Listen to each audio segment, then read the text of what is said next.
Well, good almost afternoon, everybody. It's Chris here from the Whistle Stop Cafe in Mirror, Alberta.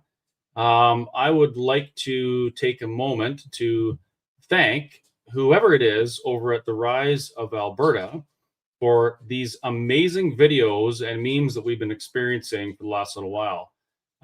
If you're interested in more of that kind of thing, you can find it right up there. That's the Rise of Alberta. Scan that with your phone and you'll find a link right to their page. Absolutely fantastic material. Please don't sue me for using your video that you made from someone else's video. I'm not sure how that works, but anyway, yeah, awesome stuff. Thanks to whoever is doing it. Today we have another social media podcaster influencer guest who has recently been quite prominent on Facebook, at least where I've seen. His reels are always they're thought provoking and they're common sense. He's not yelling or being boisterous or anything like that. He's just asking questions and being a somebody interested in these topics. And it really caught my eye when he started talking about Alberta independence, because of course Alberta independence is that's I'm all about that, as you can see from the hat and the sweater and some of the stuff in the background. Even my friend Kerry there, he agrees as well. He's on board with Alberta independence. So I reached out to him and I wanted to bring him on. And this is kind of a continuation of a somewhat of a series. I've been really interested in how individuals started to take over from the mainstream or legacy media. What we're seeing these days is people like me or people like Adam, who I'm about to bring on, or Alberta Proud Dad, and many others. They have more views than the news does these days. And I think it's because people are sick of the news lying to them. They're sick of the fakeness. They're sick of the wokeness, and they want to hear real stuff, real questions, and real answers coming from real people. And that's what we're getting with folks like Adam and the Army of Great Men podcast. I'm actually going to pop that up on the QR code thing right now. So if you check that out, that QR code there, that is the Army of Great Men YouTube channel. Check it out, but don't check it out yet, because I'm going to bring him on right now. Hey, Adam, how's it going? Good. Thanks for having me. That's a great intro. That's awesome. Beautiful. Well, yeah, of course. I obviously you heard the intro. I've been, and we've talked about this a bit before. I've been super interested when I see guys on doing lives and taking time to produce content and stuff like that that's based on truth and reality. And you go a little bit deeper. Even you're talking about the political things, some societal things, but you also delve into the spiritual aspect of some stuff, and you kind of look at it from a bit of a different angle. So I think it's fantastic, and I'm excited to have you here. Yeah, I appreciate it. I mean, the whole idea behind the Army of Great Men, it was originally designed to help men get strong in every way. And it's, physically, emotionally, financially, and spiritually. And people forget about the spiritual part, right? Like you see everybody, everybody's a fitness guru or this or that. And I'm far from that, but I don't know that you can really say that you are, your feet are firmly planted on the ground if you don't have a connection to something bigger than you. And so, I try not to be too preachy about it. I'm not, that's the last person that I am, but I do try to encourage people to seek that out in whatever path that fits them, for sure.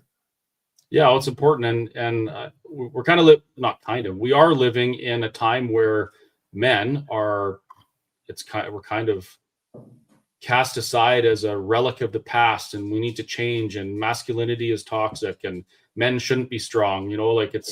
It's a really weird time we're living in.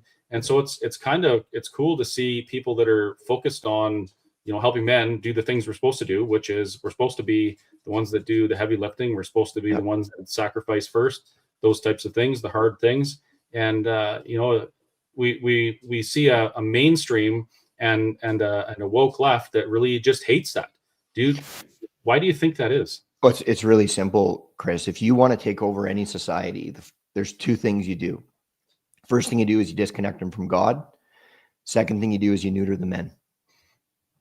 Make the men weak, disconnect them from God. You can do anything you want. Who's going to stand up to you? Right? Yeah, that's the simplest answer. And it's working, right? Like it's really, really working. I've done a lot of research through conversations and, just getting out there and it's not hard to see how they're doing it. It's actually really simple. It starts right when kids are, in those formative years, right? I don't care if you're talking about a 5-year-old, all the things that they do, you and I think are roughly the same age, sort of mid-40s, I'm guessing. Mm-hmm. When you and I grew up, our coaches were hard on us. Our teachers were hard on the boys, right? Teachers were hard on the boys. They were, and girls were they were our flowers, and we were more gentle with the girls and harder on the boys. And that was expected because they knew that that's what it would take to turn us into strong men. Little girls got tough back then because other little girls are mean, right? Like girls are mean, like they just are. Teenage girls are, and this isn't a shot at women. Every woman listening to this right now will go, yeah, little girls are mean. So, but now what they've done is they've decided that it's not right to be hard on the boys, right? You need to coddle them. It starts from, you can't keep score in their Timbit soccer game because, little Bobby's feelings going to get hurt if he loses 11-1, he's never going to recover from that. Could you imagine losing a soccer game 11-1? They'd never recover. Yeah. When they get into school, you're not allowed to fail a kid. You're not allowed to punish a kid for being late with an assignment. Like all those things. And so as a result, like they're just raising a generation of little boys they're just wimpy, and young men that are wimpy. And then little girls now, they're meaner than they were before. So that, the women that are growing up, they're probably tougher than they've ever been. And now these young women that are, they're in their mid-20s and they're looking for a partner in life, and they're just looking around and they're going like, who do I pick? There's nobody here. I do think though that young men are waking up to the errors in the way that they were raised. And I think you saw it with, the way that guys like Charlie Kirk were able to reach people, the votes that conservatives are getting from young men now. I mean, every election cycle, they seem to be getting higher and higher and higher. They're waking up to it, but there's still a lot of damage that needs to be undone in that regard in order to help young men get strong. And if they don't, like, we're sunk. Like it's yeah, it's affecting a lot. It's affecting the workforce. And as you're describing that, it reminded me of a video that my friend Tiana did a little while ago, talking about some of the men that she works with on her site. I'm going to take a moment. I'm just going to pop it up on the screen. We'll watch it together. Sure. It's pretty good. Oh, there's no sound. Kids, you screwed up bad. This is a PSA to all the parents who gentle parented their kids. You screwed up bad. You're horrible parents. And this is also a very good learning lesson to hit your kids a little bit, just a little bit, like not a lot, but like discipline them. You know what I mean? Because now I'm having to work with your gentle parented little crotch goblin on site.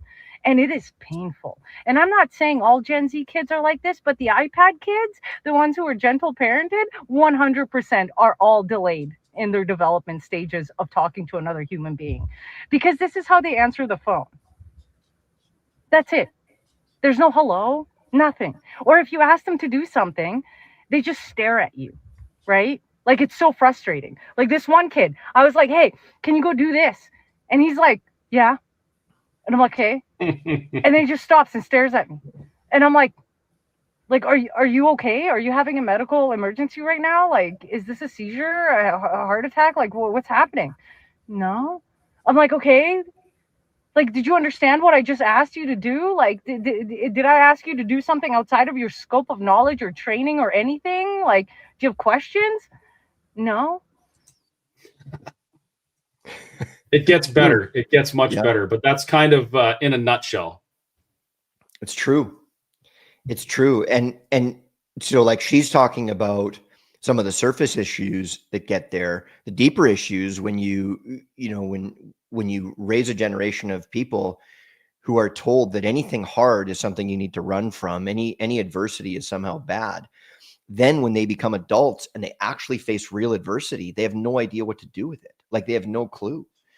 And so the catalyst for the Army of Great Men is life hit me pretty hard in January of 2023. I was hit with a surprise divorce. My mom was dying at the same time. Sort of, both things were happening at once. And it was a really dark period. And then I was actually doing some pretty interesting therapy, which we may or may not talk about here today. I was doing some really interesting therapy, and in that therapy, I realized how lucky that I was to have men around me who could show me the path to get out of the ditch, right? They could show me the path to say, look, I know you're in pain right now. I'm going to teach you how to use that pain to level up and do this. And so they did.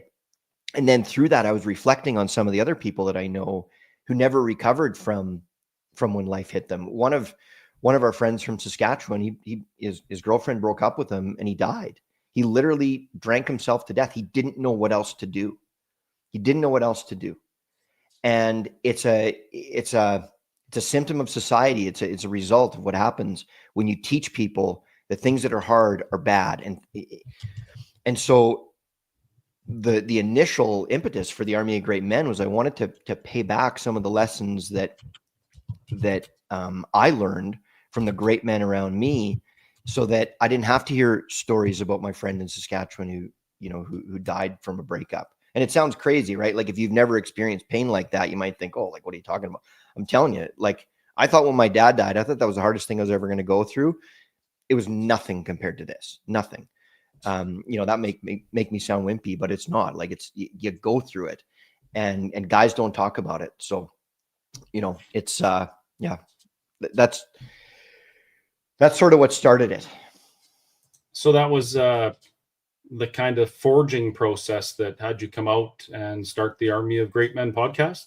That's how it started. Yeah. And so, I started thinking, maybe I can start telling these stories and sharing some of the wisdom that I was given. And so I did that for quite a while. And then, it wasn't really working. And your rise to fame and, what you did. I mean, you had a meteoric rise in the way that you went. Most podcasters and most Instagram influencers, they don't have that. It takes, it's a long, slow process. And so I'm doing this over and over and over again. And I'm a Christian, praying to God every day. I was saying the prayer of Jabez every day. Do you know the prayer of Jabez? No. Okay. It's basically, you're asking God to expand your territory so that you can expand his, right? Help me grow my reach, my wealth, my everything. And then I'm going to use that to show people what you can do. That's basically what the prayer is. And and by the way, I'm not a church going Christian. There's a few things about the church that sort of drive me a little nuts. And so I've been doing my own work and figuring it out. But a great friend of mine who I work with in my day job, my friend Art, he's a former pastor. And he invited me to the Easter service last year. It was 2025. Sorry, it was this year. It was in Easter of this year. And sorry, it's a crazy story. I'll try not to get emotional when I tell it.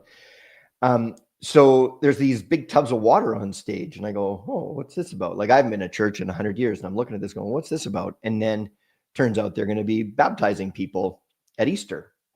And they're sort of calling people up and doing this, and people are one by one getting out there. And I'm thinking, oh, geez, like, am I going to do this? Like, I didn't prepare for this. I didn't bring any clothes. I can't go get a thing of water. And the pastor at the front of the stage goes, so right now you're probably thinking, well, I didn't bring any dry clothes. I can't do that. I think, oh, crap. Yeah. And then he's like, it's like he's reading my mind. And then the next thought I had was, well, I said, geez, I don't think if I'm going to do this, I'd like my friends to be here. So I turned to Art and I said, hey, Art, do they do this every week? And he's like, no. This is like a couple times a year. I said, oh. And then the pastor says, so right now you're probably thinking, geez, I'd like my friends to be here when I'm doing this. And then honest to God, every excuse that popped into my head, the pastor would say it right off the bat. And it was like, yeah, do you really think your friends are going to care that they're here? They're just going to be happy that you did it. Oh yeah, I guess so. And so I'm standing there next to my girlfriend and my great friend Art. And then this thought comes into my head, and it was, look, Adam, you've been praying this prayer like every day. You've been saying the prayer of Jabez every single day, over and over and over and over and over. But you're not committing. Like, maybe this isn't happening because maybe you haven't done enough. Maybe you haven't like taken the step to actually prove you're all in with this. And I went, oh yeah, crap. Okay. Yeah, you're right. So I kissed my girlfriend on the cheek, didn't say a word, just went to the back of the room, got in the line to get changed into my trunks and all the stuff. And off I went. Well, then right before I'm about to get up on stage, I get a tap on my shoulder, and it's my friend Art. And he goes, hey, can I baptize you? And I was like, what? You can do that? And he goes, yeah, I can do that for sure. He's like, it'd be my honor. Can I do it with you? And I was like, yes, let's go. So like, I thought I was going to church. I didn't know this was going to happen. Left, baptized, committed myself, did the thing, left. Just as I'm getting out of the tub, this is a little aside, just as I'm getting out of the tub, this lady's like, Art, wait. And he's like, what? She goes, you have one more. And he didn't know, but his daughter was standing right behind me, and he got to baptize her next too. She was ready. Oh, wow. And so what was interesting is prior to that, like I think the biggest, and like, look, I'm telling you this because I want to show the power of this prayer. I'm not one of those guys who like talks about their numbers on Instagram, or like, I don't care. I just hope that I'm helping somebody, right? So I don't think I'd ever had a reel with more than 500 views ever. I was at like 600 followers. I'm putting out content that I thought was good. It's reaching nobody. Nobody cares. It's not hitting them. After I got baptized, I didn't put anything out for like a week. I put like my little video of getting baptized up there, and so like some friends and family could see it. The next video I put out, it was like maybe a week or two later, gets 50,000 views. Wow. The one after that was 100,000 views. And then they just started going and going and going and going. And then my account, I went from 600 followers to like 80,000 in like 2 weeks. What the heck? It went crazy. And now like it's still growing. Like it's just gone nuts. And now like, so then you think about it, I'm like, okay, what was I praying for? I was praying for my reach. I was praying to help me so I can help you, God. Like, let's work together on this. And it wasn't working until I committed. And then once I committed, it just goes, pew. It was crazy. Yeah, that comes back to the faith without works is dead kind of thing. Faith without the commitment or the declaration is all but useless. Exactly. And since then I've met some really interesting people. I've had some fascinating conversations. I'm sure you're the same way when you get pretty humbled when you bring on some of these guests and you're like, I can't believe I'm talking to this person. And yeah, it's been a fascinating journey for sure. And it also gives you greater awareness when you talk about the Alberta Prosperity Project and Alberta separation and what's at stake in Canada, what's at stake in the world. And everybody thinks that, like, the people who oppose this, like, you get the guy in Toronto who's chirping you and calling you a traitor and this and that. They think this is about oil and gas. They think that we are trying to separate. It's all about oil and gas. And it's like, no, I'm not sure oil and gas crack. I'm a big oil and gas guy. I'm not sure it cracks my top 10 reasons of why I think we need to do this and what's at stake with this. And, to me, the number one reason is the global war that's happening at a spiritual level. And that's really what I think it comes down to. So your perspective on spirituality and life and doing right, that influenced your decision to support an independent Alberta. Why is that? Yeah, well, I mean, there were a lot of reasons, and I think, I was just talking to someone the other day about this, Chris. Everybody has their line, right? Like as Albertans right now, there's sort of three types of people when it comes to this separation movement. There are already the people who, like, they've decided, like, no, I want out. I'm done. This is done.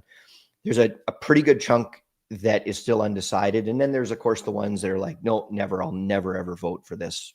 The answer will always be no. Yeah, correct. Just like the answer will always be yes. And for those people who've made up their mind, fine. All the people who've already made up their mind, there was a line that was crossed for them.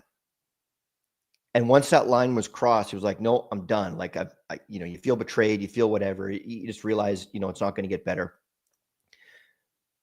Some people that haven't hit their line yet, right? They just haven't. I think for a lot of people, their line that got crossed was the last federal election when, Bingo. we looked at where this country had gone, which area of the country is better than it was 10 years ago, right? Like which province is better, which city is better, which area of government under the government umbrella is better, like unemployment, the economy, the crime rate, like, you name it, like, pick one, show me one that's better, like, show me. And so, we were all thinking, okay, finally, we're going to get some change here, because finally the rest of Canada has woken up to what's happening. And then all they did was change their shirt, right? Like, It's the same cast of characters. It's the same policy. If anything, it's worse now because, if you're really watching, the guy who's in charge now is just a more intelligent version of the man who had the same agenda before, which makes him far more dangerous in my mind. And so I think for me, that was the final straw. And I think for a lot of other people, it was too. I think that there's a bunch of people in the middle right now who are still looking, holding out hope that it's going to get better, right? The same way when someone is thinking about leaving their job or leaving their marriage or something like that, right? Like, they'll exhaust every possibility that it could get better before they finally pull the pin, right? Yeah, everything else has to fail first before you go down that path. Yeah, I mean, like, I fought for my marriage forever, and I'm super grateful for my ex-wife having the courage to do what I would have never done, right? It wasn't a good marriage. And now we're on great terms. I couldn't have done what she did. And even though it put me through pain and hell for a minute, I'm grateful for the pain and hell and where it took me. That's how I look at this potential separation, right? I was the most patriotic Canadian there was. I couldn't even listen to the national anthem without welling up with tears at a hockey game. I couldn't, like, I love what this country was. I can't stand what it's become. And yeah, it's hard to say that out loud. Like, it sucks to say it, but it's no, I feel that. I've been speaking at Alberta Prosperity Project events since the very beginning. I was at the very first meeting. We met under cover of darkness in a shop in a clandestine fashion, because if the government had caught us meeting and gathering for political purpose at that time, we would have been ticketed or whatever. Actually, I could have probably gone to jail. Yeah. And, back then, and even up until about a year ago, when my friend, Dr. Dennis Modry, he would ask the crowd, how many people here want to gain more leverage with the referendum so that we can fix the things so that Alberta can have control of its wealth and affairs, free of interference from Ottawa? And I would put up my hand. Yeah. I want to be an independent, autonomous Alberta, but I want to stay Canadian. And then he'd ask how many people just want to be out and done with it and have a new independent nation. Some people put up their hand.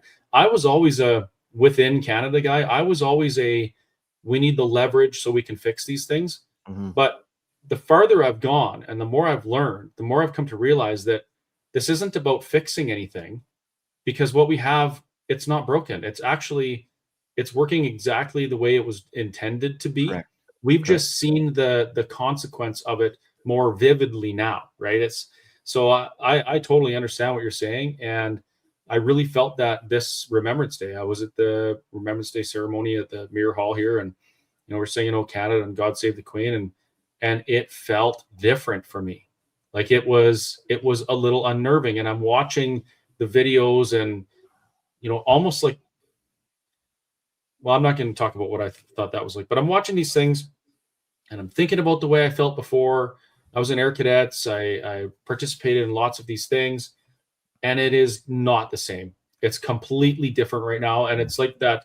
Once you see this thing or you hear this thing, you can't unsee it or unhear it, and then you're changed. And you that's have what I to mean deal about with that. Yeah, that's what I mean about the line, right? Yeah. Same way, in a marriage, you fight for it, and then you reach a certain point. It's like, this is not savable. We've tried everything. We've tried the ultimatums. We've tried this. It's not getting better. And, I actually think the most discouraging part about all of this is not our government. It's the people that support it. Right. And like, if they can't see what this government is and what they're doing by now, they never will. They never will. I actually did a podcast where I actually broke down the data of Canadian voters and how they vote. And the only reason that these elections ever have a chance of going the Conservatives' direction is because there's 4 left-wing parties in Canada. That's the only reason. If you look at the way that Canada votes, like the Bloc Québécois left, Green Party, I know they don't carry much weight, left, Liberals left, NDP left. The only reason it's even close is because there's a 4-way split of the left-wing vote. And if you think about it, like, look at the risk in Alberta, right? Alberta is a predominantly right-wing province, but if we split the vote, the NDP can win. It's the only way they can win is if we split the vote. They do it all the time, but that's how big their numbers are. So think about it this way, Chris. Do you ever foresee in our lifetime California voting Republican, having 51% vote Republican? Well, it's I would say it's a snowball's chance in hell, but there are some interesting things happening down there right now, and it's the consequence. It's the reality slapping people in the face for pursuing ideology that's not aligned with reality, right? So it is. You never know, but maybe not. Yeah. So here's something that'll shock you. The voting percentage of Republicans in the United States is higher than the voting percentage of conservatives the voting percentage of Republicans in California is higher than the voting percentage of conservatives in the rest of Canada when you take Alberta and Saskatchewan out of it. Really? There's only one state in the US that votes further left than the rest of Canada does, and that's Vermont. And if you take the 10 most left-leaning states, they average 58% vote left. Canada's 61 when you take Alberta and Saskatchewan out of it. And then if you go further, this shows you the divide. This shows you how big the divide is between the way Alberta and Saskatchewan think and the rest of Canada thinks. If you look at the way we vote from a federal perspective, there is no state anywhere that votes further right or left than we vote right. So the rest of Canada is further left than every state but one. And we are further right than anybody votes either way. That's how big the divide is. That's not a manageable difference in a country this size. Right. Know? Like, why would anybody want to continue that relationship? And that's just it. Like, I get why, if people are awake to things in Quebec and Ontario, I get why they would like us to stay, even though they're going to keep patting us on the head and calling us, dumb little rednecks. It's because we pay them a lot of money every year, right? So I get it why they would do that, but they still can't bring themselves to say they appreciate us. And if you look at our ideological views, like Chris, would you be business partners with someone who had totally 100% completely different values than you do? I don't even like to buy their products, let alone enter into business with them. Right. Would you be married with someone or in a romantic relation with someone who looked at the world in exactly the opposite way that you do? No chance. Yeah, unlikely. Yeah. And yet we do it every day as a country. Like, what are we doing? This doesn't fit. This is a marriage that is over. We just haven't broken up yet. But it's already done. Well, wait a minute. Wait a minute. We just had some couples therapy and we ended up with a document that was going to benefit both sides. So, I mean, that's good, right? And that's what a perfect example. And that's the kind of thing that happens in the months that lead up to, yeah, we're done. And this is part of why I appreciate Danielle Smith so much, because what she's doing right now, the job that she's doing right now, the thing that she's doing every single day, she's working harder than any leader we've had since Ralph Klein to get us the best deal possible in Canada. And as hard as she's working, we look at it and we go, yeah, it's still not working. It's still not getting better. The same way when you're trying to, at the end, you're going to therapy and you're trying to save your marriage and you're pulling out all the stops and you're doing everything and you're still like, yeah, we're trying, but we know it's not going to work. Yeah. And not only that, the family just condemned the relationship as well. Parliament, they wouldn't even agree to, agree on the MOU itself. They said, no, we're never going to do this. Right. And then we have activist MPs standing up and saying the answer is no, it will always be no. Like, they're literally showing us that they're refusing to negotiate, even in good faith. Like, okay, why is the answer no? Can we fix those things? Get past those hurdles and then be prosperous together. Nope, the answer is always no, and it's always going to be no. Exactly. And there's a lot of people, a lot of conservatives are getting really, really mad about this. Like, they're screaming and yelling. And, we just saw another conservative MP cross the floor. Now they're one person away. And I'm not mad at all. I'm not. The same way a spouse who's walking out the door isn't mad when they're, the things that pissed them off 3 months ago don't make them mad anymore. It's because all it's doing is just making it easier. And the other thing that it's doing is those people where we haven't reached their line yet, we haven't crossed that line in the sand for them yet, we're getting closer, right? And any Canadian conservative who's still holding on to this pipe dream that we're going to see a conservative government again. What is that here? We get a term with the Conservatives. The Senate is stacked in the Liberals' favor for at least the next 25 years. Yeah. At least the next 25 years. Yeah. And do we really have, I'm sure there are some truly conservative MPs, but the reality is in Canada, you cannot be a true conservative and agree with the things that Alberta agrees and be the prime minister or the government. And I would say that there's a lot of them are not conservative. Any way you look at it, 3 of them have crossed the floor to join the Liberal Party. One more, and it will happen. One more, and Mark Carney's going to have a majority, and he's going to start passing these bills. One of the bills that they're going to pass is going to make it an available tool to the government will be to jail us or fine us or tell our ISPs to stop allowing us to put out content. I could say, sorry, no balls in women's stalls. My friend Berta says that. And I could go to jail or be fined or shut down for hate speech because I want to protect women. Yeah. And it's amazing, right? Like the craziest thing about that, Chris, is that there are a lot of people cheering this on. Like, they think this is a good thing because it'll shut, real bad people like you and I up, right? In the UK, there have been 12,000 arrests this year.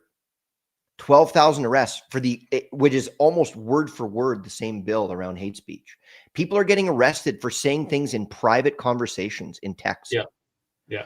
Right. Like, there was just a woman on. There's a story that came out a little while ago. This woman who, her boyfriend beat the crap out of her, and she called him a homophobic slur that starts with F, and she went to prison and he didn't. Because words are violence. Yeah. And just because you say, well, yeah, that's a bad word. Yes, it's a bad word. Right. Sure. It's a bad word. Are we is that where we are at society? And the irony of it all is the people who want this call us fascists. I thought that was the word you're talking about. Yeah. It's hilarious. It is absolutely hilarious, their inability to see what's happening. But as it happens, I'm grateful for it, because I would be really upset if they fooled us into thinking this wasn't going to happen until after the referendum. Every time they show their cards, every time they tell us who they are and they show us what they're doing and they show us that this is never going to get better, and we move people closer and closer to that line, it gives us a better chance of winning this referendum. So I'm So you might grateful for it. say, I don't get mad at all. I'm grateful that every time they show their cards, I'm like, thank you for showing me yeah, who you are. me too. You might say that the federal government in Canada is the best advocate and salesperson for an independent Alberta that we've ever seen. They're doing a wonderful job for us. They are by far our best campaign manager. By far. How did you feel? How did you feel this spring when you watched Canada elect another Liberal government after the decades of torture we've endured under them?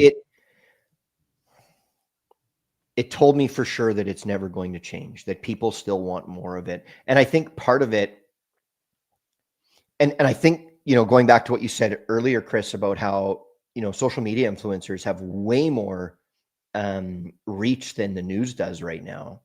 That's why they want to shut us down. That's why they want to shut us down, for sure.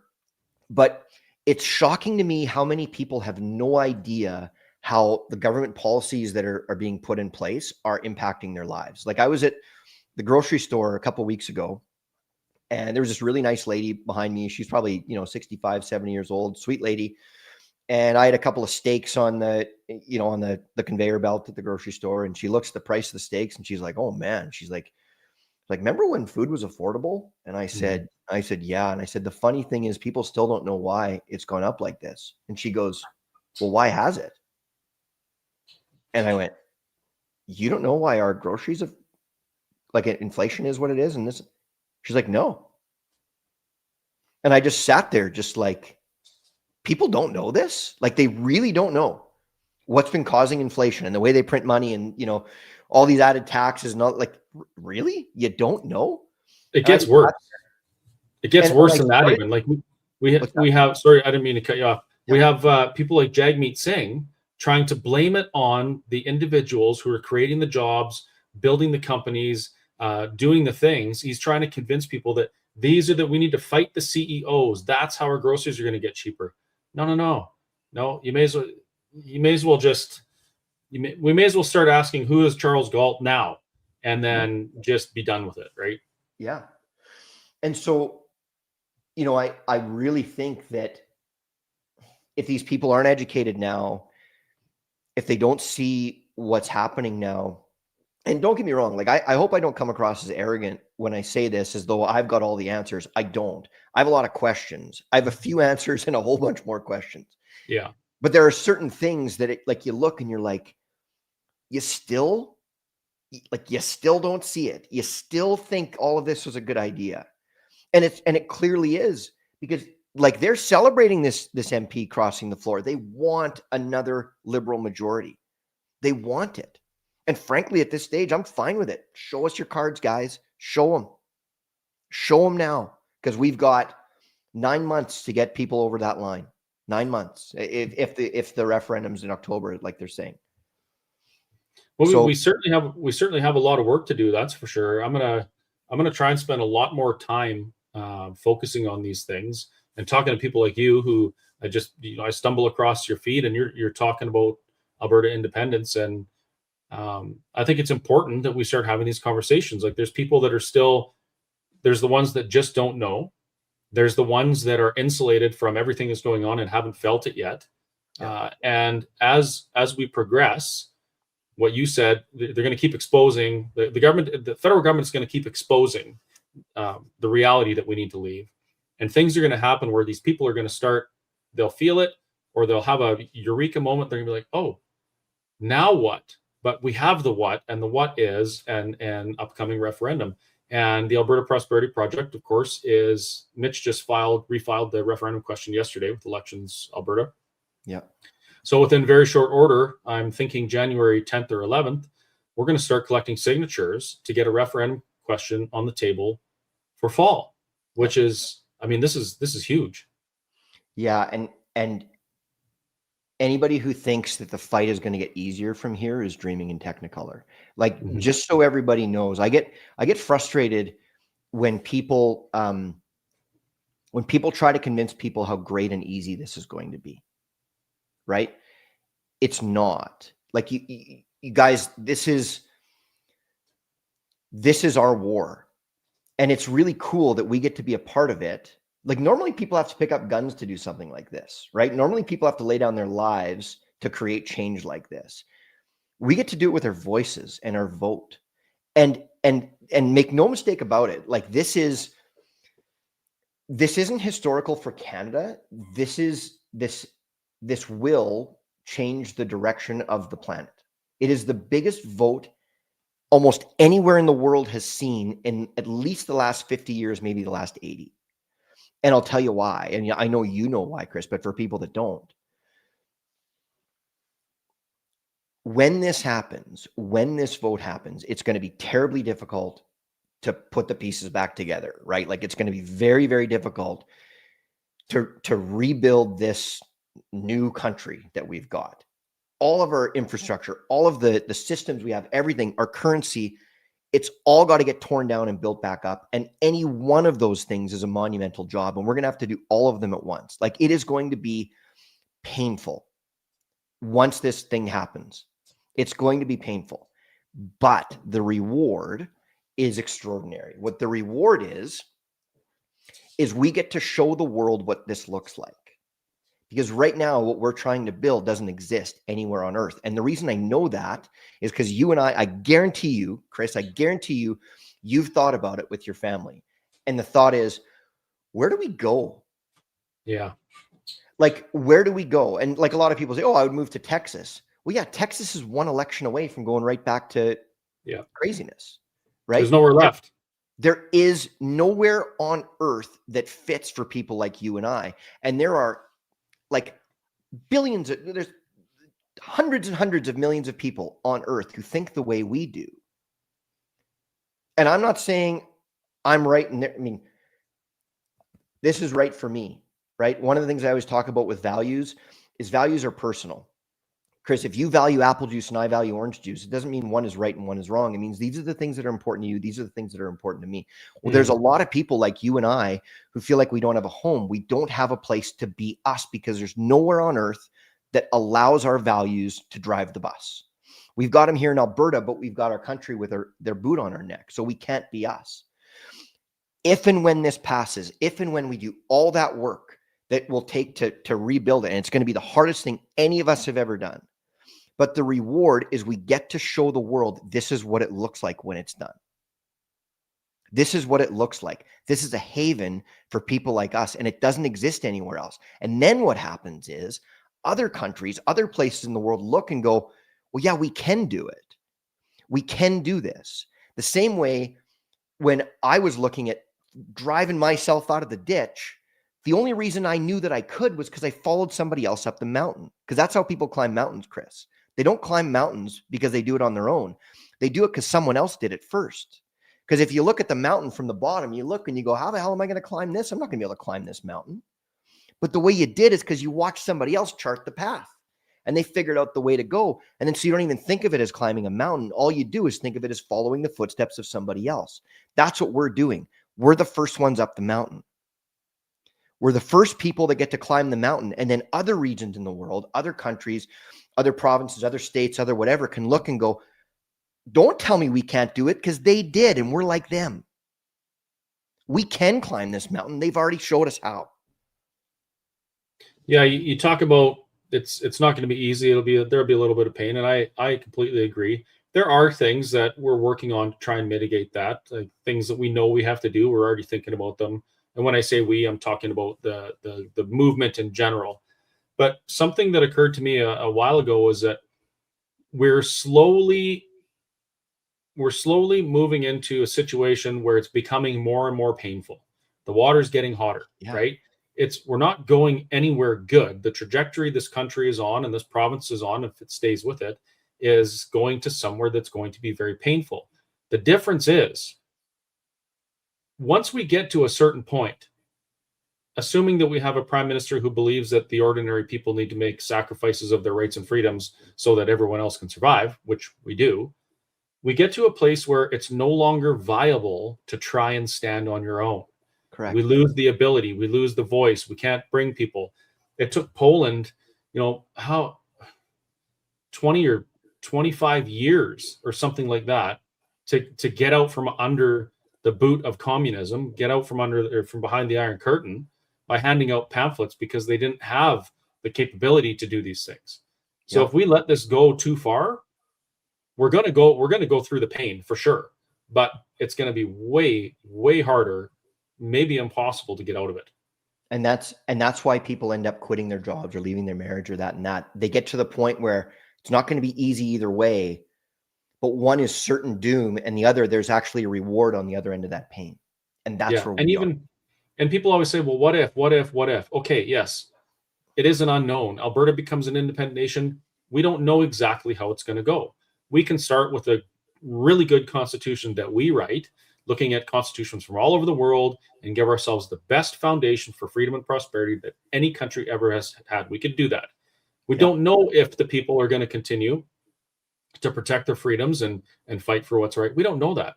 But what we do know is our current trajectory, right? Correct. The unknown in this case, it's like the unknown is less scary than the known. It's like when I went along for a year with my restaurant, closing and putting up the bulletproof shower curtains and all these things, right? And it got to the point where the prospect of the known, which was I was going to lose everything if something didn't change, was way scarier than the prospect of the unknown. I'm going to stand up against the government. What's going to happen to me? Well, you know what? I don't care, because it's the right thing to do. And what the alternative is way worse. That's the way it was for me. And I think that's the way it is for a lot of people with Alberta independence. Yep. That's it. You nailed it. That's it. And if like that's the case, it's like that line, Chris, you know that line, and do you ever watch the Avengers movies, like all the? Oh yeah. Yeah. So you know that line when they're asking Captain America if they're going to win, and he said, well, yeah, because I can't imagine what happens if we don't. And I'm paraphrasing, but that's it. Like, this is the crossroads for the country. And, I love what Tanya Clemens says, who's, for those of you who don't know, Tanya is one of the members of the Alberta Prosperity Project, amazing woman. She doesn't view this as destroying Canada. She views it as saving it, but what's left of it, right? Because the rest of Canada, they are what they are. They're not what we grew up with. It's just not. It's a different country now. It just is. As my mom used to say before she passed, she was a staunch NDP supporter. Her dad was an NDP MLA in Saskatchewan. He actually worked with Tommy Douglas and Alan Blakeney to get Medicare put in for the very first time. If you cut her, she'd have bled orange, but COVID woke her up.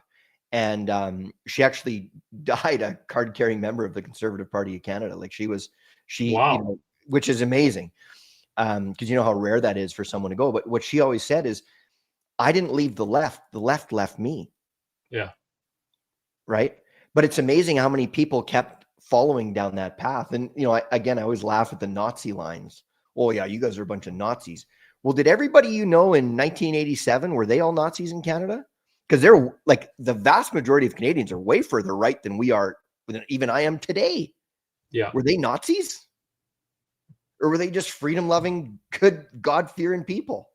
Well, the left doesn't know the difference between those two things. They think that people who don't share their opinions, and the biggest one is we should be free to disagree. Right. They believe that those people are Nazis. I mean, they shot one. A man that was, he always talked about open debate, dialogue, don't stop talking because bad things happen. They killed him, of all people, because, man, they're so confused, or I don't want to use brainwashed, but like propagandized or something. Yeah. They killed him because they couldn't win the debate. And that's why, I always giggle about, debating with some of my left-leaning friends. I've got some left-leaning friends that are actually they love the dialogue. They love talking to me about, like, they're genuinely trying to form their opinion, and they're still left leaning, but you know, whatever. They're not like the jerks about it. But then there are others who, the reason that they won't even have a conversation with us is because they know that we're going to bring logic and facts, and they're going to bring rainbows and emotions. And so if we get into an actual conversation, any kind of a debate, they can't win because logic and emotions and lies doesn't beat facts. That's why they killed Charlie. Because he would just unemotionally just sit there and just deliver fact and stat after fact and stat, and you couldn't beat him. And then thank them and bless them for being there. For the dialogue. Exactly. Yeah. Yeah. Well, I think that event, that got a lot of people off the couch as well. Got a lot of people off the fence, because we saw that this has gotten pretty darn serious. I've been describing the social divide as like the Grand Canyon now. It used to be that our elections, we'd have a 65 or 70% win with the 30 or whatever percent loss, and we were mostly aligned on most things. And even the things that we weren't, we could still talk about them. We didn't pick our friends by who they voted for. It's not like that today. Like, this is some pretty serious stuff, and I think maybe even from both sides, there's this idea to dehumanize the opposing views so that it's okay if something happens to them.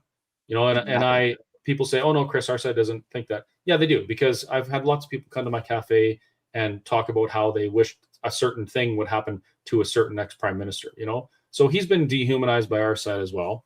Yep. We're dehumanized by the left. And now all of a sudden it's okay to punch a Nazi or look at the people that got fired in the United States for celebrating Kurt's death. Mm-hmm. It's a different world. It's a different world. Yeah. But again, I'm grateful. Honestly, I'm grateful that they have the courage to show us who they are, right? The people that are celebrating his death. Thanks for showing me. Then the only question is, like that's that old saying, right? When somebody shows you are you smart enough to listen? They're showing us every day. Are we smart enough to listen? Okay, great. Now I know. Thanks for telling me. Well, in the United States, I think like 150,000 people lost their jobs for their anti-human rhetoric over that. So they really did. They really did find out. But we got to get back to a place where the idea of freedom actually means something, and not just free to share the same views.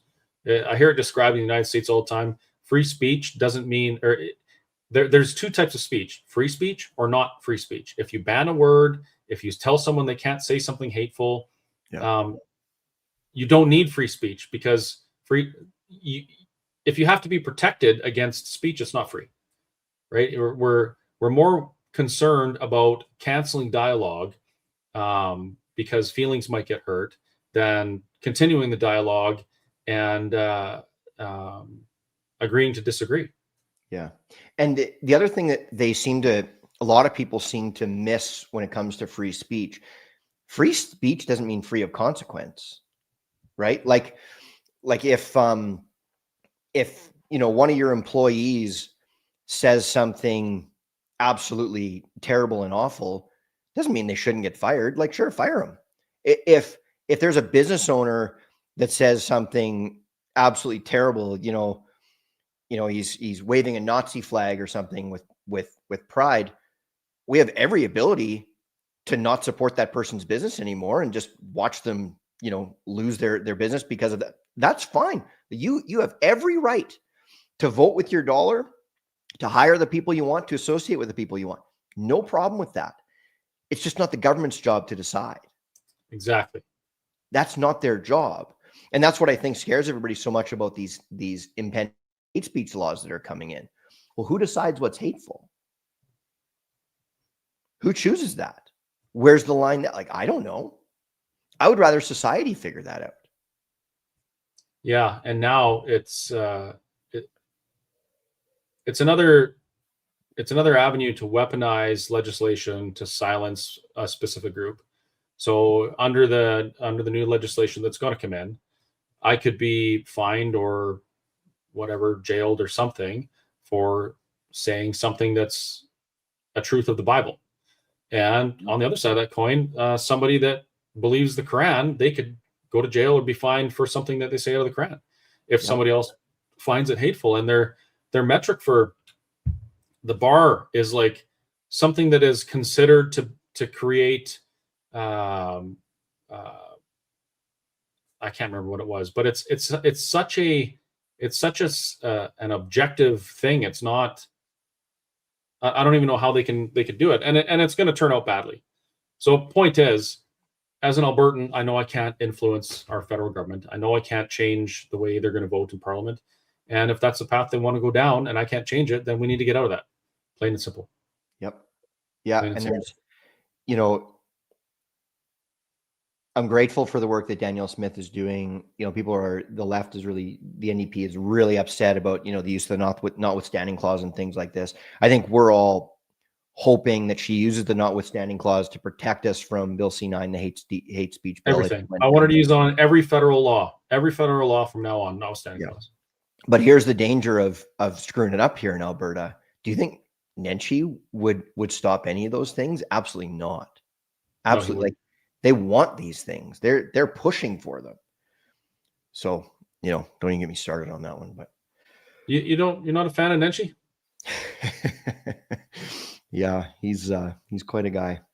I just saw a clip of him on Ryan Jesperson talking about how if there was an election today, the NDP would win. And I'm like, geez, I kind of want some of what that guy's on, because he is right out of it. But there is something to it, because they created quite the divisive campaign by weaponizing unions and the left and the alphabet soup mob. So, I don't think we're 100% in the clear, but I don't think they win an election. They got 44% of the last election. Yeah. So think about this. The Conservatives nationally, they had their highest percentage of the vote in like 40 years. It was like 42%. And we're celebrating this massive victory in Canada, like how many votes they got. He had 44 here in Alberta. Conservatives are too busy arguing over the details that they can't work together for the cause. And that's 100%. Something that the left will always have over us, is that, people that believe in Marxism really believe in the group over the individual, no matter what it is. So they'll set their things aside and completely walk off the cliff with everyone else just to be together. It's the best part and the worst part about the way conservatives think is we are not slaves to our ideology. We're constantly looking for something better, and we constantly want to challenge our leaders and push in a healthy way. But that has the danger of making us less unified. The left doesn't answer. The left does what they're told. They don't ask questions. They don't argue with their ideology. They don't look to make it better. They just wait for somebody to tell them what to think. So as a result, they're far more unified than we are by nature. Like herding sheep. Yeah. Conservatives is like herding goats. Yeah. Yeah. Exactly. Yeah. Well, I think we have a lot of work to. No, I know we have a lot of work to do. The petition for the referendum is just one step of many. Then we got to campaign for the referendum. Then we got to figure out what our constitution looks like.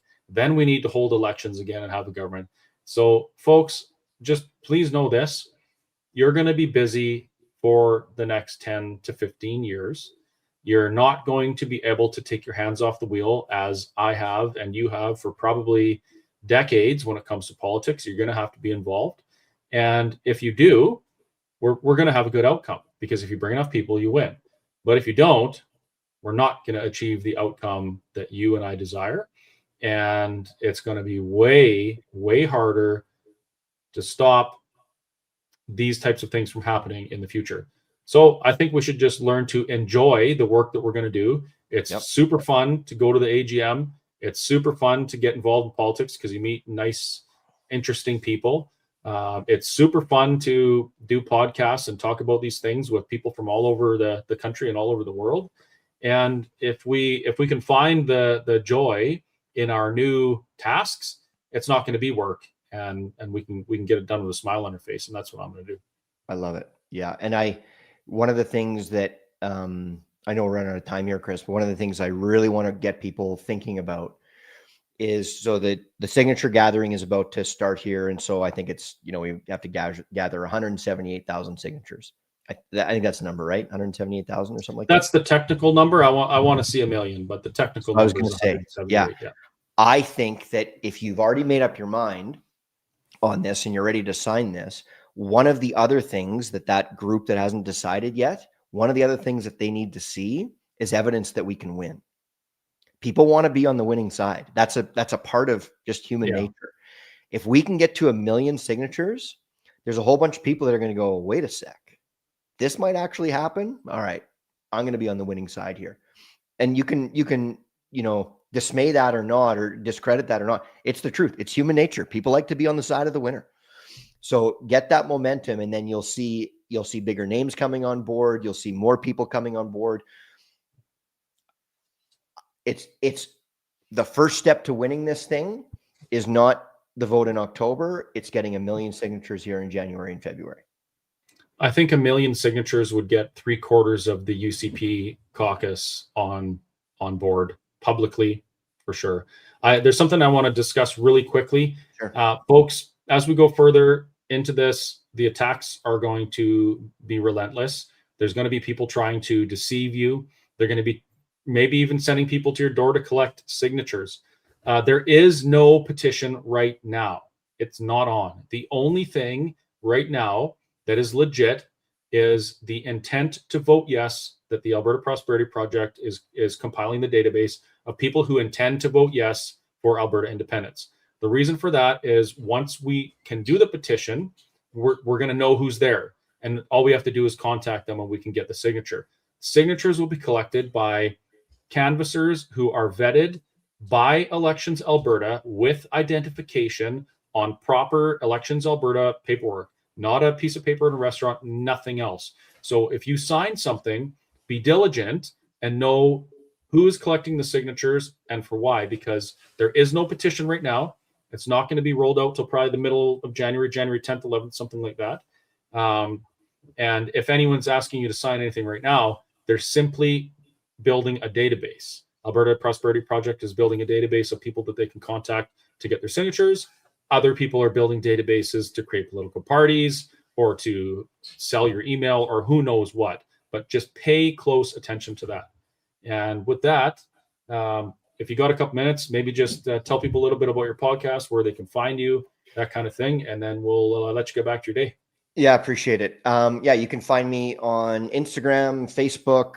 I just started on Twitter, all Army of Great Men. My podcast is available on Spotify, Apple Music, YouTube. Please subscribe. And actually, if the latest episode is one that I think you're going to be really blown away by, it's the story of what's happening in British Columbia right now with the land rights, who owns what. I interviewed the land giveaway. Yes. Yeah, interviewed one of the top lawyers who works in the Indigenous space in Canada, a guy named Tom Isaac, who he speaks in a way that everybody should be able to hear, left, right, center, everybody everybody should be able to hear the way he is saying this without, getting your shirt in a bunch. And next week I'm interviewing Blaine Aiken. Do you know Dr. Blaine Aiken, Chris? Yeah, I do. So this guy, he's become a friend of mine. He's a fantastic human being. He was the one who wrote the report for Daniel Smith and the government of Alberta about how COVID was handled. And so he's going to come and share the mistakes we made, the things we did right, the consequences for those mistakes. And it's, again, those two in particular are ones everybody should see. And then also, if you want to share with people, if you want to share the dangers of socialism and where it can go. Last year, I interviewed a friend of mine, a guy named Esteban, who lives here in Edmonton now. He's an accountant here in Edmonton. He grew up in Venezuela and lived through the fall of Venezuela. And if anybody doesn't know that story and you think that socialism is something that is just okay, Venezuela in less than a year, their currency went from the equivalent of $1 million US was worth less than 1,000. and 7 million people walked out of the country on foot. And when you I listen watched that. I was there for that. you were there. I was in Colombia, and when I drove to work, I watched those people walking. They took over, parts of the towns that we were in. It was wild. Yeah, it's absolutely insane. And what's crazy about it is when you watch the episode, like when I was recording it and hearing the steps that it took to go down this road, everything he said, I was thinking, wait, we're doing that. Wait, we're doing that. And you start going, box, check, check, check. And you start checking the boxes and you're like, wait a sec. Like, we're not doing it as quickly as they did, but it's the same script. You watch that, like, this is one of the things that makes it easy to manipulate the population is when they lose sight of history. And what happened in Venezuela isn't ancient history. This is like 20 years ago. Like, this is yesterday. And nobody knows the story. Like, nobody knows it. They have the largest oil reserves on planet Earth in Venezuela. They have more than Saudi Arabia, and the country is bankrupt. And like 40% of their country is coastline. So they have tidewater access. They have everything. They can grow food 365 days a year. Lots of people. Yeah. They should be the richest country on earth, and their currency is worth zero. They don't have currency. Yeah. No, great social programs, though. Yeah. That story is pretty wild. I share that in my APP talks every once in a while because, I'll never, ever forget that. I'll never forget driving to work, and all of a sudden this little piece of jungle's cleared out a little bit, and there's tarps here and tarps there. People are like building stick shacks. And then the next day there was the road to the area where the rigs was I don't know, 15K or something like that. But off the highway, there would be young girls seated on both sides of the highway, like, half a dozen of them every day, sitting there waiting for men to pick them up, because that's how they were supporting themselves at the time. Like, it was surreal. It was like something out of a movie. Wouldn't have believed it if I had everybody seen says it couldn't happen here. Well, you sure? Yeah. Yeah. Okay. Well, I'll let you get on with your day. I'm going to go have some lunch at the Whistle Stop Cafe in Mirror, Alberta, because it's got the best food in central Alberta. And that's where I generally eat, which is why I'm so chubby, by the way. Thank you very much, Adam, for joining me. I really appreciate it. And I'm looking forward to trying to get through some of your content and check out more of it, because everything I see so far, I really like. I really appreciate your perspective, and I appreciate that you're trying to build something by doing the right thing. It's uncommon these days, so thank you. Well, and thank you for the same. Your work through COVID gave a lot of people like me hope that there are people brave enough to do it, and the work you're doing now is the same. So proud to call you a new friend, and hopefully we can break bread together soon.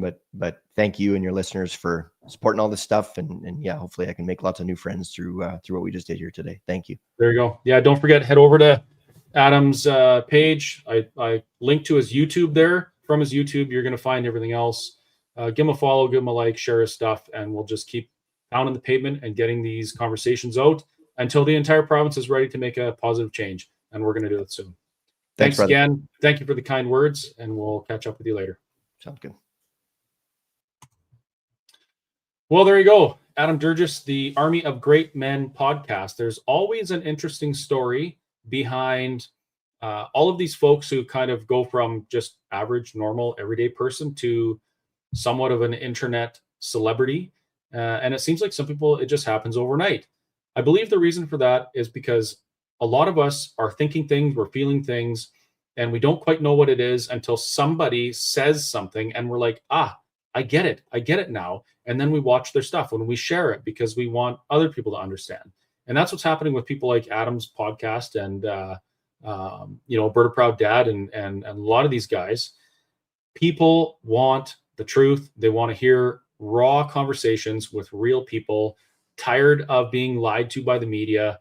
There's that video floating around where it shows the one news anchor saying something, and then it shows two and they're saying the same thing, and then four, and then eight, and then eventually it's this gargantuan mosaic of news anchors, and in this oddly demonic sounding unified voice are all saying the same thing to make you believe the same thing. We see what's going on, and we're done with it. And now we're going to use our own voices because we don't need the news. And with that, I'm going to play that little clip from our friends at the Rise of Alberta again, because it's just absolutely fantastic. And it makes me feel like, or it gives a visual representation to how I feel about the idea of Alberta independence. So stay tuned for that, and we will see you later. I'll let you know, hopefully a day in advance, who the next guest is going to be, but it's going to be a good one. Catch you later.